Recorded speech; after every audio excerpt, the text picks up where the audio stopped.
This is one of the most popular film camera brands out there, but I feel like they don't get talked about as much compared to some others. And this camera specifically, I feel like is a little bit of a sleeper, so let's talk about it. So the camera I'm talking about today is the Olympus OM-2S program.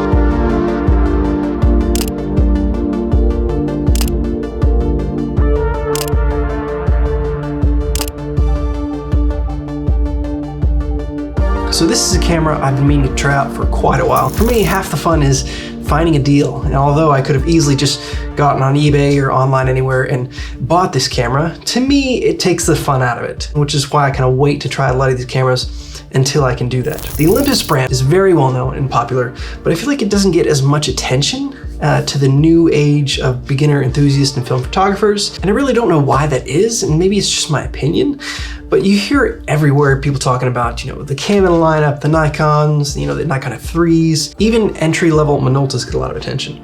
But the Olympus line, to me, seems to kind of appeal more towards the next stage of that evolution, I guess you could say, of people who have shot film for a little while and have gotten past the popular entry-level cameras, like the Canon program and things like that.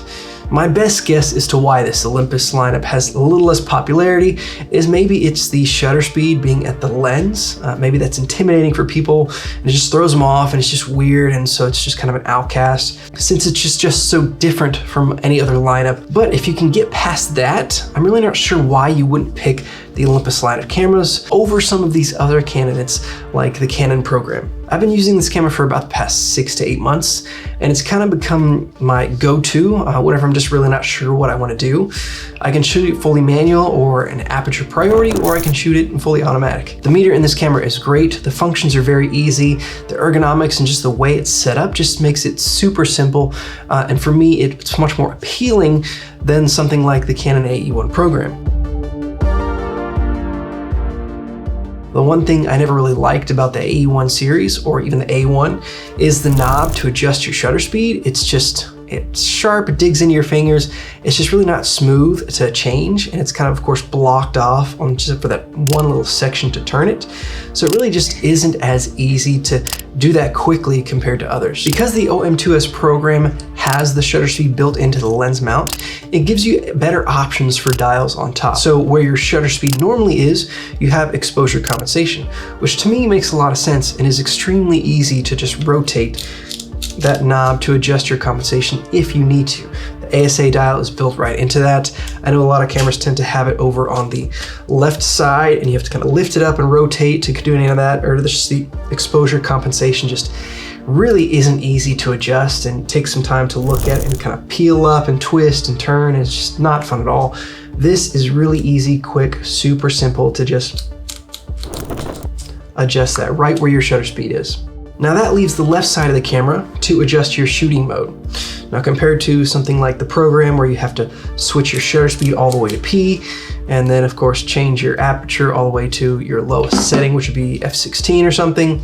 With this, on this left side, right next to the rewind knob, you have your battery check. You have program mode, you have auto, and then you have manual or spot. So all I have to do is just turn that knob down. Now I'm in spot. All the way down, now I'm in manual, and just rotate that all the way up and I'm in program again. And it's very easy, so if I'm not sure of something or if I'm gonna switch things on the gun while I'm looking around taking shots, I can simply adjust that without even looking down at it and know exactly where I am. It's quick, easy, super simple, no fidgeting, no fumbling around. I know where it is, I know where it's going. It's just 3 quick, simple adjustments to do that. With your program mode, you just simply set the lens to f/16, which is very simple. You do that with everything, and then you're good to go. With the auto mode, you simply select the aperture you want, and the camera's gonna pick the best shutter speed for that. And then with manual, all you do is rotate all the way down, look into the viewfinder.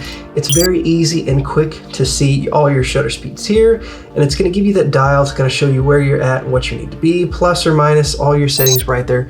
Super quick and simple. So you can just look at that meter reading wherever you're pointing and adjust your shutter speed, or you can slide right up and adjust your aperture if you need to, because it's all right there. And I know SLRs typically aren't the go-to option for street photography, but with something like that, if you're looking for an SLR for street, that to me just makes more sense ergonomically and quicker to just be able to go back and forth between those two settings, forward and backward, as opposed to using two different hands to kind of adjust according to what you need.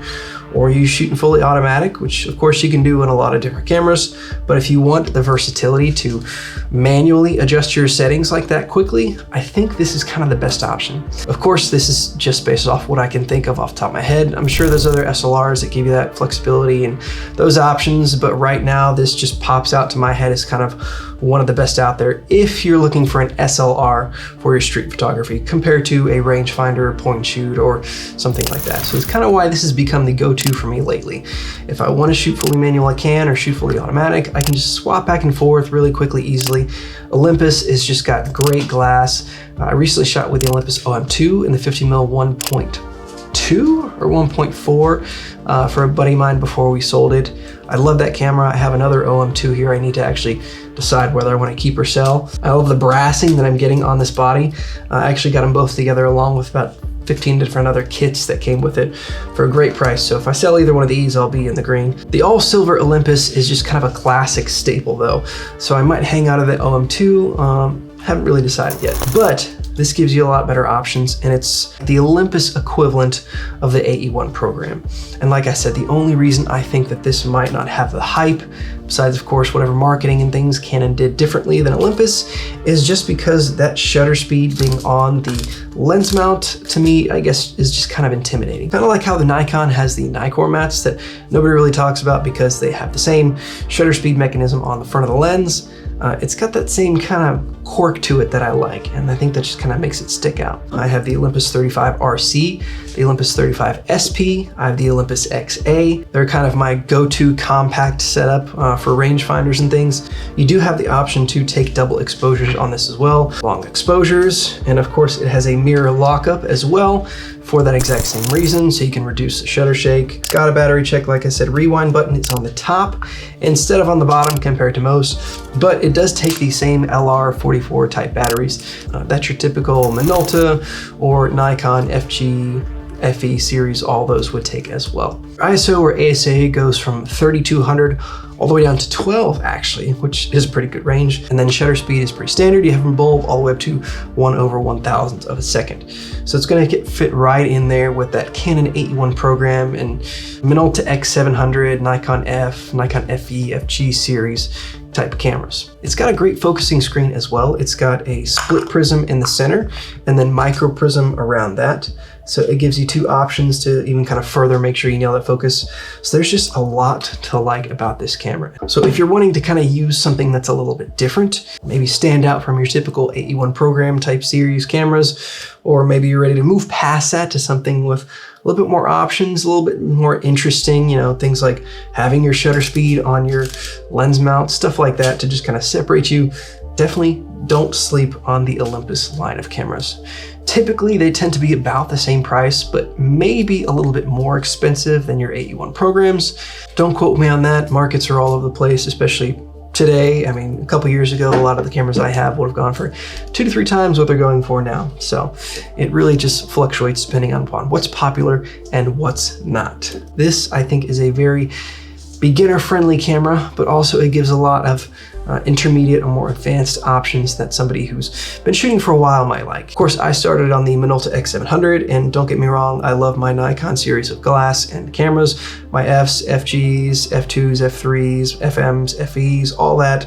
My Canon F1s, love all those cameras. My A1s, I haven't used those as much, but they're still all great cameras, don't get me wrong. But there's just something interesting and different about the Olympus line. If there's any other film cameras or film related topics and things you'd like me to discuss in other videos, please be sure to mention that in the comments, or anything Fujifilm related, etc. Also be sure to mention that. But that is going to wrap up this one on the Olympus OM-2S program, and I'll see you later.